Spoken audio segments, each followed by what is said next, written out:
Bonjour, c'est moi, Monsieur W. I made this passé composé presentation for you as a resource so that you can go back and make sure you understand exactly what it is we're doing with the passé composé. You can rewatch any part you need to. You can fast forward through things. It is going to be, if you watch from start to finish, quite a lengthy presentation because of the detail, the number of examples, and the fact that it is everything you need to know about the passé composé. So settle in, and I hope that it provides you some good information. The passé composé is just one of the past tenses that we have in French, but it is the one that we use the most, the one that we use to tell that something has happened and is now over with. The passé composé is a composed tense, which means that it has three parts: the subject, the auxiliary verb, and the main verb, which is represented by the past participle. The auxiliary and the main verb work together to express the action. The passé composé starts off like every other sentence with a subject, so anything that you could use as a subject for a regular sentence will work just fine with the passé composé. The next thing you're going to see is either the conjugation of être for the subject or avoir for that subject. It will only be one of these 12 words that you see next. And then finally, you're going to see the past participle of whatever the main verb of your sentence is. This is just a small list of possibilities. When we're ready to make a sentence using the passé composé, we follow these 4 steps every time to make sure we do it right. Number 1, we figure out what verb we're going to use in the passé composé. Step 2, what verb will we use to help it? Do we use avoir or do we use être? Third, what's the past participle of our verb going to be? Is it something that we can make, or is it something that we should have already memorized? And lastly, we check to see if there's any agreement necessary with that past participle. The first step in our decision-making process is very easy. We just have to figure out which verb to use. If we want to say walked, we're going to use marcher. Sang, use chanter. Did or made, faire. Went, aller, and so on. It's not hard at all to figure out what verb you need to use. Once we know what verb we're going to be working with, we now have to decide which auxiliary verb to use. It's either going to be être or avoir in every case. So most of the time we use avoir.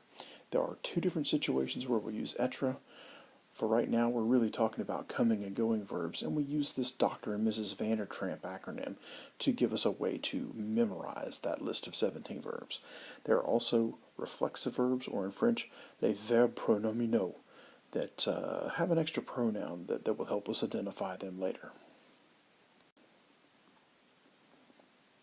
For the most part, it is these 17 verbs right here, the Dr. and Mrs. Vandertramp verbs, that all refer to coming and going in one way or another, that use être as their helping verbs. So this is a good list to memorize. These are a few examples of the reflexive verbs, or in French, les verbes pronominaux. You can see that you don't have to memorize them because they are identified by this extra pronoun se at the beginning, and this is something we will look at more in depth later on. Okay, we've now reached the part where we're starting to use our actual main verb of the sentence. We want to find the past participle. We're either going to make it or memorize it, and it's important to note that every verb has one past participle and one only. So if our main verb is a regular verb, we must make it our past participle, okay? And we do that by, if it's an ER verb, dropping off the ER, adding E accent aigu. So danser becomes danser. Jouer, jouer. If it's an RE verb like perdre, we chop off the RE and we add on a U, we get Perdre becoming perdu. Rendre becoming rendu. IR verbs, drop the IR, add the I, so we go from choisir to choisi, grossir to grossi. So in the case when our verb is regular, we make the past participle like we did on the previous slide. But here, with these irregular verbs, we don't have those neat rules to follow. Okay, so we must memorize these. And we can't be fooled by some of these verbs that look regular. Like prendre looks very much like a regular RE verb. But if you put prendu, you're going to be mistaken. It's pre. Être is été, avoir is eu, faire is fait, aller allé, prendre pris, mettre mis, venir venu, vouloir voulu, pouvoir pu, devoir dû, and of course the list goes on and on and on. As we learn more irregulars, you'll need to memorize those past participles as well. And the last part of the puzzle is we need to check for agreement with our past participle. When we use être, we will always have agreement between the past participle and the subject. If we use avoir, we only have agreement with direct objects that come before the verb. Okay, so what we have to do, regardless of if we have to make agreement, it's going to be like this. If the subject or object is masculine singular, we don't do anything to the past participle. If it's feminine and singular, like elle, we're going to add an E. Masculine and plural, like il with an S, we're going to add that S. If it's feminine and plural, like elle with an ES, then we're also going to get the ES here, so that there is agreement. Okay, so here's an example. If we want to say, I talked to Jean, this highlighted part here is our passé composé. So we have to go through our decision-making process. First of all, what verb are we talking about? If we're using talked, then that's the verb parler. Okay. Second of all, we have to decide, is parler, does it use avoir, does it use être? It's not reflexive, and it's certainly not in the Van der Tramp. Parler is not coming and going. So we use avoir, and so we conjugate that and we get j'ai. Parler is a regular ER verb, so we make, instead of memorizing, we make the past participle. We go from parler to parle to parler. And so our sentence starts to take shape. J'ai parlé. Step 4, we check for agreement. Because parler uses avoir and there's no direct object, we're just stuck with j'ai parlé. And now I can go on with the rest of the sentence here in step 5. To Jean is à Jean. So the entire idea is j'ai parlé à Jean. Another example. We chose the blue car. And so the highlighted part is what we're going to need to put in the passé composé. We have this verb chose. We know that's the verb choisir.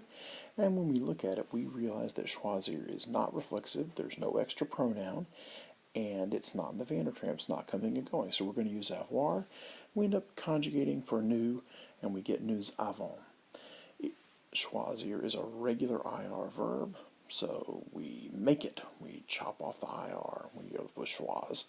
Add the I, we get choisi. Our sentence now looks like this, nous avons choisi.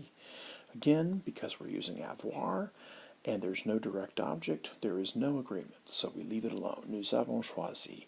And here at this point, all we do is we add on the rest of the sentence. The blue car is l'auto bleu. So we end up our sentence looking like this.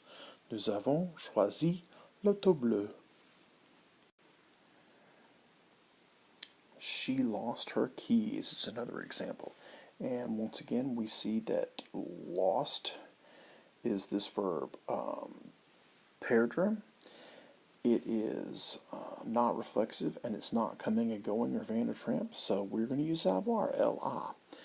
Perdre is a regular RE verb, so we chop off the RE, add the U, and we get elle a perdu. Since again we're using avoir, we don't have a preceding direct object, so there's no agreement. Elle a perdu. Now all we have to do is add on her keys, and we get elle a perdu ses clés.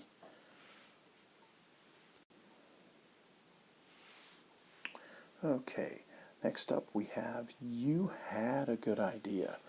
All right, and so now we're going to be using an irregular verb. The verb avoir is the verb to have, and so the past is you had. Avoir is not reflexive and not in the Vandertramp, so as weird as it sounds, avoir uses avoir. And so we conjugate tu as, and then we have to remember that avoir is not a regular verb, so instead of making the past participle, we must pull it from our memory. And we should have memorized that avoir, the past participle, is eu. So tu as eu. You had, all right? And because we said that avoir uses avoir and there's no preceding direct object, there's no agreement, so it stays the same, tu as eu, and then all we do is fill in the rest of the sentence. A good idea. So, tu as eu une bonne idée. Okay, now we're doing things that are a little bit more complicated. You see, we have they arrived. That's our passé composé. And what we notice immediately is that arrived is a cognate, so arrivé is our verb, right? So we know what verb we're using, and we move on to step 2. We know that it's not reflexive because it doesn't have an extra pronoun, but it is a coming and going verb. It's one of these A's in Vandertramp. So instead of using avoir like we have been doing, we must use être here, right? So elles sont. There we go, elles sont. We started off. Now, arrivé is a regular ER verb, so we don't have to memorize the past participle. We can make it by chopping off the ER and adding the accent aigu. So, elles sont arrivées is where we are up through step 3. Now, when we get to step 4, so far we've been having life made pretty easy for us because we've been using avoir. Now that we use être, we have to do a little bit more. We must make the past participle, which is arrivé, agree with the subject, which is elle. So elle is feminine and plural. So we must make the past participle feminine and plural also. To make it feminine, we're going to add an extra e and a silent e, and then we must also add an s to make it plural. So we get elles sont arrivées. All right, and then we just finish up the rest of the sentence, and so we end up with elles sont arrivées en retard. Okay, y'all went to the park. This is another example that uses être here. Okay, so how do we know that? Well, we know that because went is part of the verb to go, which is aller. And aller is not reflexive, but yes, it is one of the A's in Vandertramp, so we have to use être. We're using vous, so we conjugate vous et. Aller is irregular, but it ends up looking very regular, so aller. We get vous et aller. All right. Now, again in step 4, we're checking for agreement. And because we've used être as our helping verb, we must make agreement between the past participle and the subject. Okay? Vous could be feminine and it could be masculine. We don't really know because we didn't get enough information to know who we're talking to when we said y'all. In a real conversation, you would know, but in something like this, you have to sort of guess. And so we're going to assume that there's at least one dude in the group, and we end up saying that it's masculine. So we're going to make aller plural because we assume that there's at least one guy, and so it's masculine plural. Then all we're left to do is to fill in the rest of the sentence to the park. So we get vous êtes allé au parc. Okay, now we have this sentence, she brushed her hair. And it doesn't look like it's going to be a sentence that uses être in French, but it is. And the reason is this, because really in French we're not saying she brushed her hair, we're saying she brushed herself the hair. And this is one of these verbs that we call reflexive, or verb pronomino. And you will get practice at identifying these verbs, and it'll be easier. It'll be much less confusing than it is at the moment, but just trust me on this, okay? So, I'm telling you that this verb brushed is se brosser, to brush yourself, all right? And it is reflexive, so we have to use être. We conjugate être, and we leave our extra pronoun in here, elle s'est. Then se brosser, it ends in er, so it looks like a regular er verb, and it sure is. So we get elle s'est brossée. Finally, Now, because we've used être, we have to make agreement between the subject and the past participle. And so, because elle is feminine, we must add an extra e, another silent e, right? So, elle s'est brossée. And then we just finish up with hair. So, literally, she herself brushed the hairs, right? Elle s'est brossé les cheveux. The last couple of examples have shown us that every time we use être as an auxiliary verb in the passé composé, we have agreement between the past participle and the subject. With avoir, the only agreement we worry about is between a direct object that comes before the verb and the past participle. And these direct objects that come before the verbs will be pronouns almost all the time. Let's look at this sentence pair to see what we're doing here. Il a perdu sa montre. He lost his watch. How do we find the direct object of that sentence? We ask ourselves, what? He lost. What did he lose? He lost his watch. Sa montre is the direct object, but because it comes after il a perdu, there's no agreement necessary or even possible. Okay? The second sentence, though, we didn't want to repeat sa montre, so we put la in there. It found. All right? And when we use that direct object pronoun, it has to come before the verb. And when it comes before the verb in the passé composé, we have to figure out what it stands for. La is taking the place of sa montre. This is feminine, so that's feminine, which requires us to add this extra e so that trouver is also feminine. On the bottom down here, it's a similar situation, okay? J'ai regardé les films hier. Let's find out what the direct object is. I watched. What did I watch? I watched the movies. Okay? But les films comes after regarder, so it has no influence on regarder. No agreement at all. All right? But in the second sentence, to avoid repeating les films, we just said les. I watched them on Tuesday. All right? So again, when we use this object pronoun, it has to come before the verb, right? There's the verb, there's the object pronoun. This is a direct object, so that means that we have to work backwards. What does les take the place of? It takes the place of les films. Les films is masculine, and so that means that this is masculine. And so that means that we have to make the past participle agree with les, and so the past participle regarder gets this extra s so that it is in fact plural. And that's it. So you only make that agreement in the case where there is a direct object that comes before the verb, which means it's almost always going to be an object pronoun, a direct object pronoun.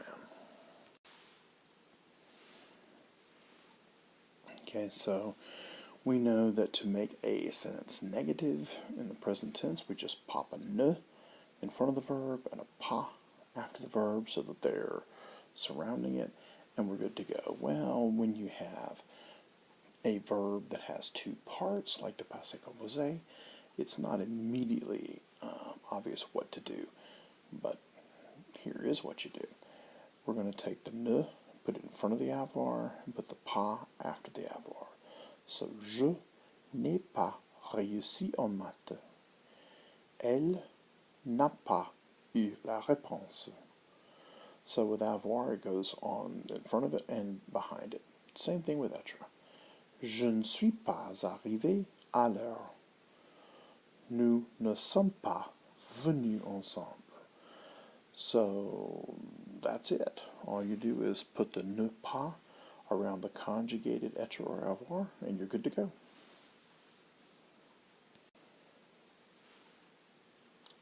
To make questions in the passé composé, the easiest thing to do, as always, is to either use your voice, use inflection, or to use est-ce que.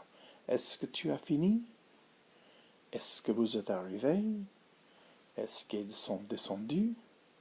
And so there's no change in the sentence structure or word order or anything. All you do is tack on est-ce que at the front and it makes it into a question. You could also do inversion to create a question. And you end up with something like this, where you invert just the avoir or être and the subject. So, As-tu fini? Êtes-vous arrivé? Sont-elles descendues? And avez-vous fait la randonnée?